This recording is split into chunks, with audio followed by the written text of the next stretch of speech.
ಪಟ್ಟಣದ ಶೆಟ್ಟಿಹಳ್ಳಿ ಕೆರೆ ಅಭಿವೃದ್ಧಿಗಾಗಿ ಕೆರೆಯಲ್ಲಿದ್ದ ಗಲೀಜು ನೀರನ್ನು ಹೊರಹಾಕಲು ತೆರವು ಮಾಡಿದ್ದ ಏರಿಯಿಂದ ಮಳೆ ನೀರೆಲ್ಲ ನುಗ್ಗಿ ರಾಜಕೆಂಪೇಗೌಡ ಬಡಾವಣೆಯ ಮನೆಗಳಿಗೆ ನುಗ್ಗಿರುವ ಘಟನೆ ಶನಿವಾರ ಜೋರು ಮಳೆಯ ಸಂದರ್ಭದಲ್ಲಿ ನಡೆದಿದೆ.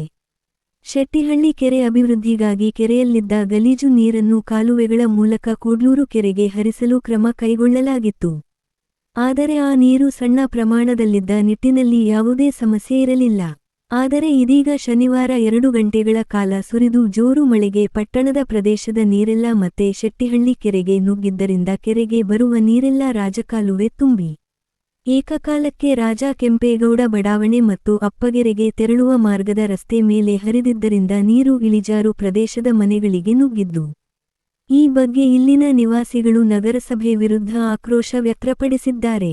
ಮಳೆಯ ನೀರೆಲ್ಲ ಮನೆಗಳಿಗೆ ನುಗ್ಗುತ್ತಿದ್ದು, ಈ ನೀರನ್ನು ಹೊರಹಾಕಲು ಚರಂಡಿ ವ್ಯವಸ್ಥೆ ಸಹ ಸರಿಯಾಗಿಲ್ಲ ಎಂದು ಇಲ್ಲಿನ ನಿವಾಸಿಗಳು ಆರೋಪಿಸಿದ್ದು, ಸದ್ಯಕ್ಕೆ ಕೆರೆ ಅಭಿವೃದ್ಧಿಗೆ ಬಂದಿದ್ದ ಇಟಾಚಿಗಳ ಮೂಲಕವೇ ರಾಜಕಾಲುವೆ ಸ್ವಚ್ಛತೆ ಮಾಡಿ ನೀರು ಹರಿಯುವ ವ್ಯವಸ್ಥೆಗೆ ಕ್ರಮ ಕೈಗೊಳ್ಳಲಾಗಿದೆ.